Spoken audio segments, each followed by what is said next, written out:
Well, hello, everyone. Welcome to the Krame Center for Mindful Living. Welcome back to those of you who are a regular part of our mindfulness community and meditation group. And a warm welcome to those of you who are joining us for the first time. So, just a little bit about us. We are a global nonprofit organization whose mission is to make the benefits of mindfulness, self-compassion, and positive psychology accessible to all. We offer affordable pricing and scholarships, as well as these free weekly meditations. So, our new theme, we're beginning a new series.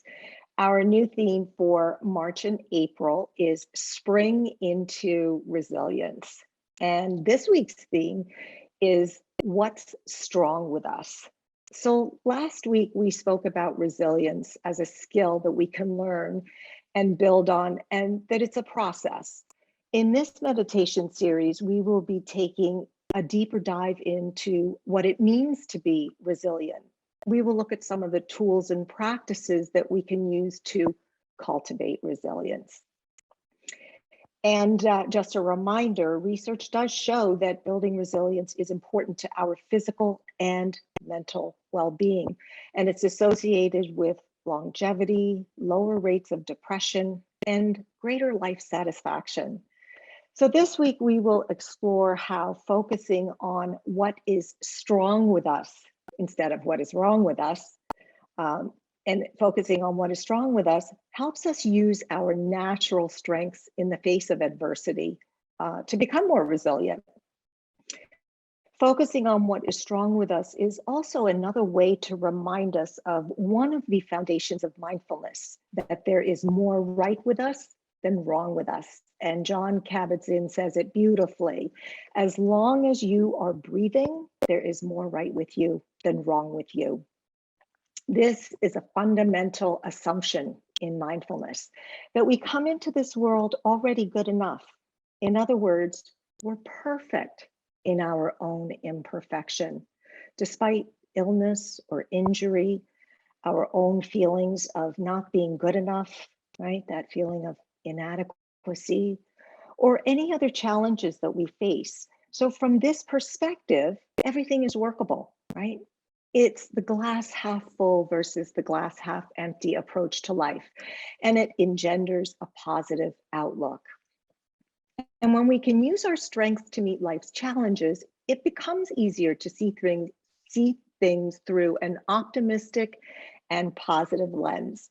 How we view everything, whether it's a new job, a new opportunity, a difficult situation, a difficult conversation, or even a health challenge, we have a choice. And it becomes easier to view things with optimism, with gratitude, and as a welcome challenge rather than a difficulty. When we have a clear awareness of who we are, of what our strengths are. And by the same token, it's also really important to accept our weaknesses with self-compassion, so that we don't have this tunnel vision for our weaknesses, but can instead focus on and use our strengths. So the idea of recognizing our strengths, or what's strong with us, is really rooted in clearly knowing who we are and what we stand for. And then that determines how we show up in the world, right? So to know yourself, you really have to consider what you value, what's important to you. These are your core values. What do you value most? Is it freedom, honesty, justice, friendship, family, fairness, love, sense of humor, compassion? At the end of the day, we are our values. Our values are the compass that guide our lives and let people recognize us, right? Know who we are. Having clear values, in fact, become our strengths that benefit not only ourselves, but those around us. And I love this quote by Thomas Merton, who is a Trappist monk and scholar. And he says, if you want to identify me, Ask me not where I live or what I like to eat or how I comb my hair, but ask me what I am living for in detail. And ask me what I think is keeping me from living fully for the things I want to live for. So I can't emphasize enough how important it is to identify our core values and turn them into strengths that become important tools to navigate life with greater ease. And so now we are going to move into our meditation. So I'm going to invite you to make any adjustments to your posture that you feel are needed in this moment. And I invite you to close your eyes if that feels comfortable, or just softening the gaze. And then just letting yourself drop in to this moment, to this body sitting in the chair. Letting yourself arrive in this space, in your own presence.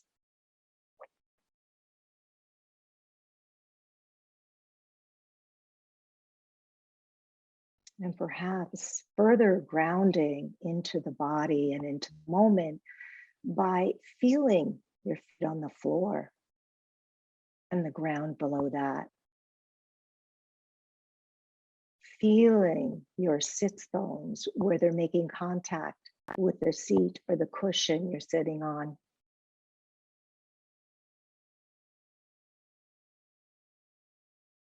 Feeling the placement of your hands,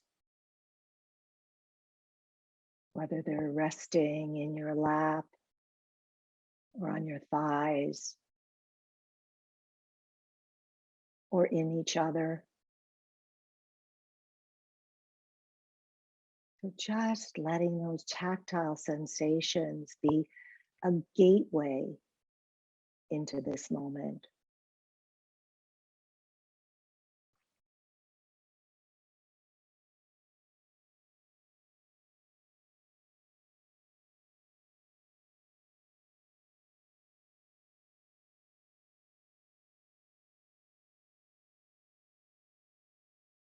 And now, as you're ready, turning your attention to the breath.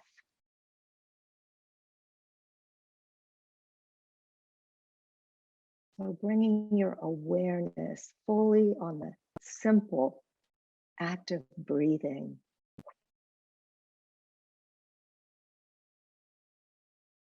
One breath at a time, one moment at a time.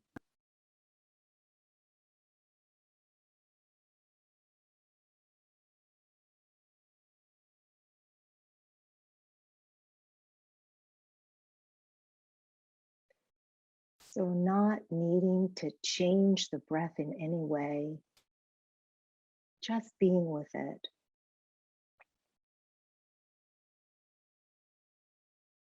Following the rhythm of your own breath cycle. One breath in, one breath out.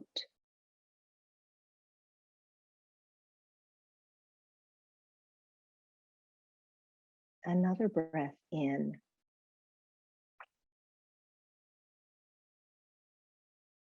Another breath out.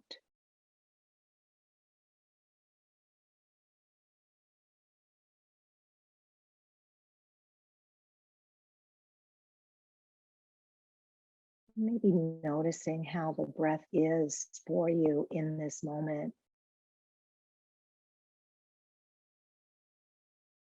So just paying attention to the qualities of the breath. Easy or labored, long or short.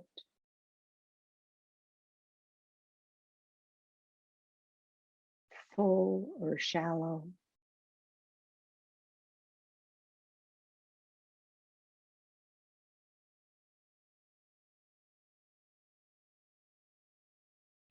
And maybe even noticing if there's been a shift since the beginning of the meditation.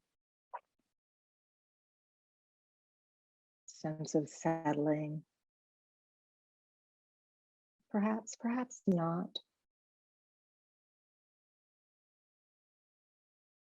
Just being with whatever is here right now in this moment.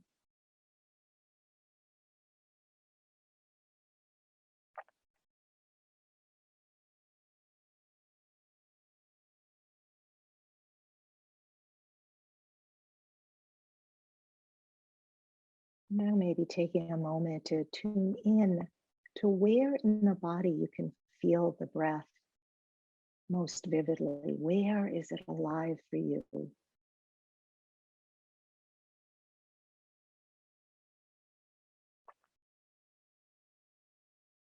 For you, that may be the rise and fall of the belly with each inhalation and each exhalation.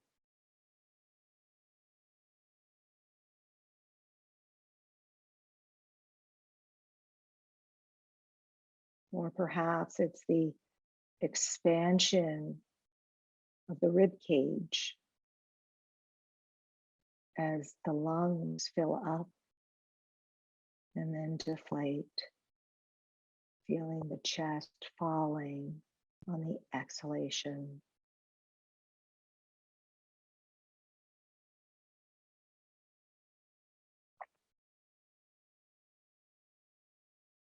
Or maybe it's a sense of coolness as the air enters your nostrils on the inhalation, and a coolness at the back of the throat before the air turns warm on the exhalation.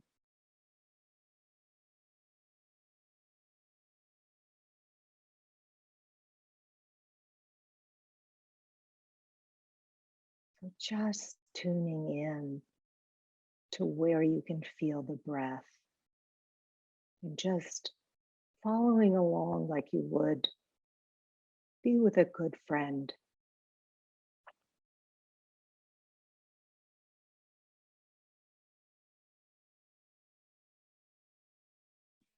And if the mind wanders, that's perfectly fine.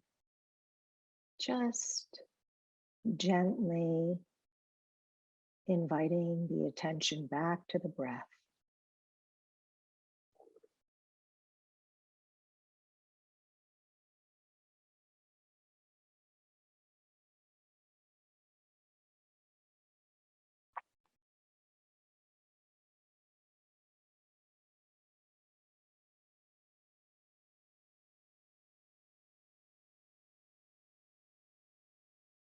And now maybe expanding your awareness, feeling the breath sweeping in and out of the whole body.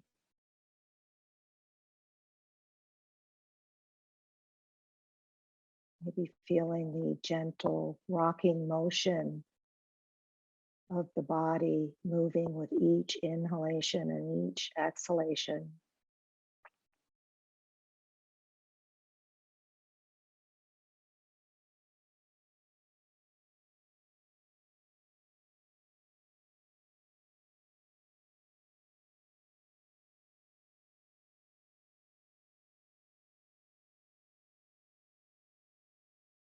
And now the invitation is to imagine that you are in your elderly years and you're sitting in a lovely garden as you contemplate your life.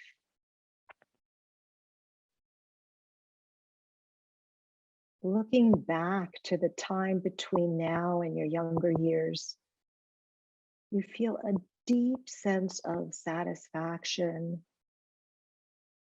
joy, and contentment. Even though life hasn't always been easy, you managed to stay true to yourself to the best of your ability.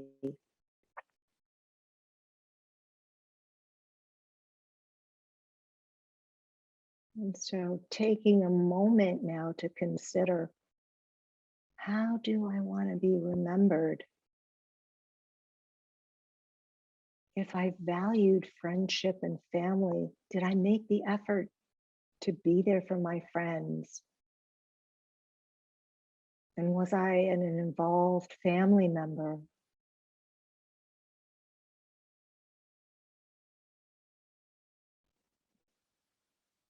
And what would I want my life to stand for? If I valued honesty and fairness, did I live with integrity? Did I stand up for others when they were wronged?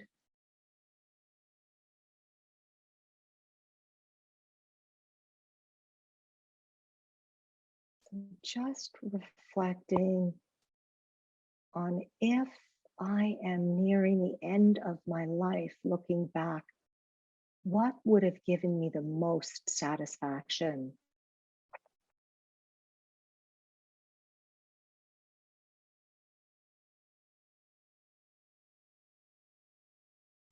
And so as you're ready, the invitation is to think about what you value most. What are your core values? Is it freedom, honesty, justice, friendship, family, fairness, love, sense of humor, compassion, adventure, loyalty, tranquility, pleasure, equality, hard work?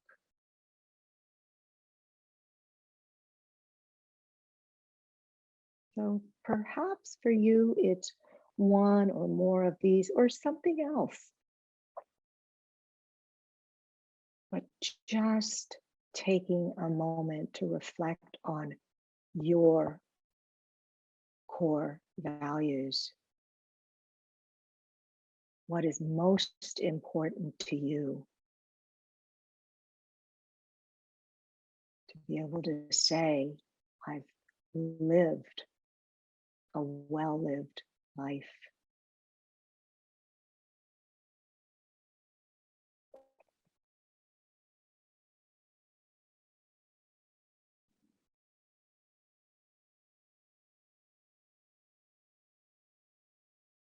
And now perhaps contemplating, what activities do you engage in or actions do you take that make you feel you are living in alignment with your core values?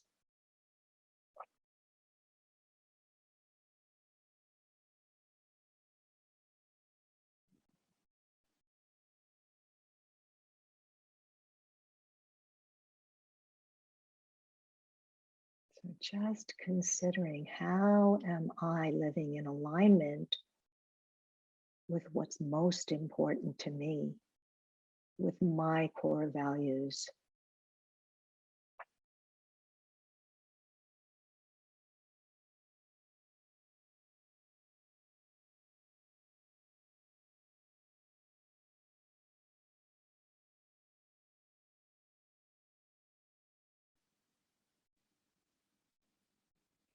And now perhaps contemplating and asking yourself, are there any ways that you are not living in accordance or in alignment with your core values, or ways in which your life seems to be out of balance with your values, or maybe especially personal ones?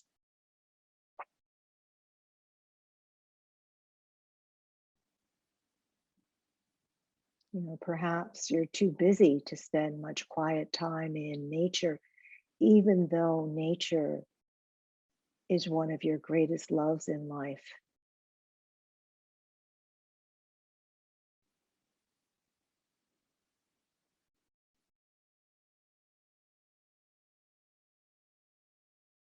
And just taking a moment to consider if you have several values that feel out of balance,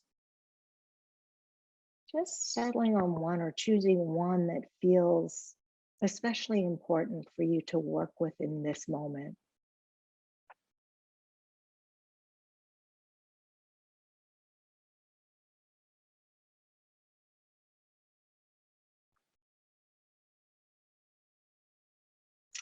And then taking a moment to consider, we all have obstacles that prevent us from living in alignment with our core values. And some of these might be external obstacles like not having enough time, money, other obligations like taking care of children or elderly parents. And so just taking a moment to reflect on any external obstacles that may be standing in the way of you being completely in alignment with what's important to you.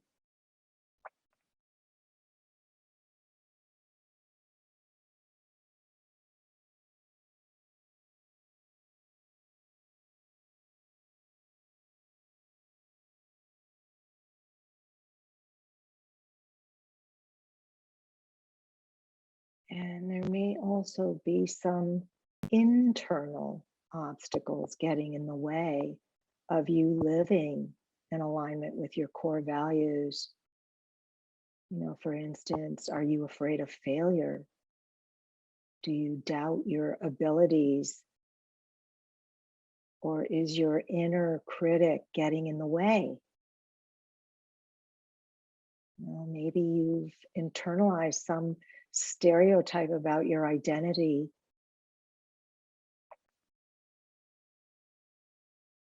So just taking a moment to turn inward and reflect on what are some internal obstacles that may be keeping you from living in accordance with what's most important to you, living in accordance with your deepest, truest core values.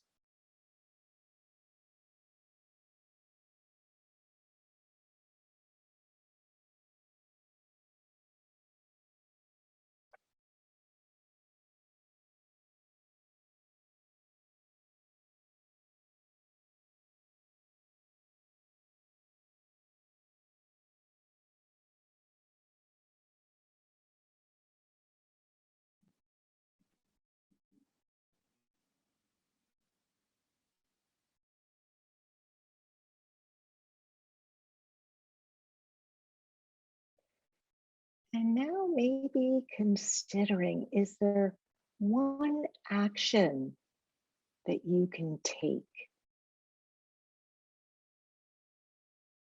right? If it's an external obstacle like time, perhaps making a date with yourself to spend time in nature,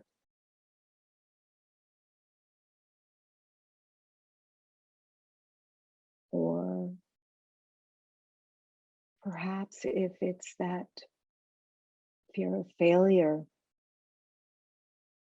the internal obstacle, the fear of failure, making a commitment to yourself to risk failure, to try something new.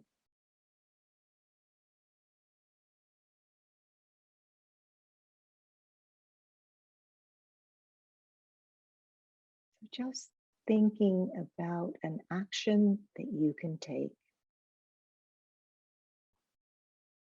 that will bring you closer to being in alignment with what is most important to you.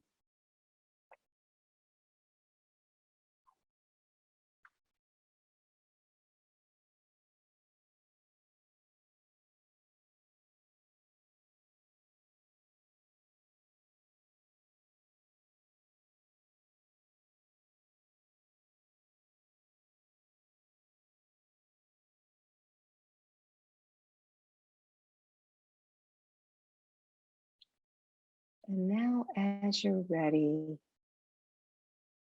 releasing this practice and just taking a moment to settle and reflect, simply allowing your experience to be just as it is, and for you to be just as you are in this moment.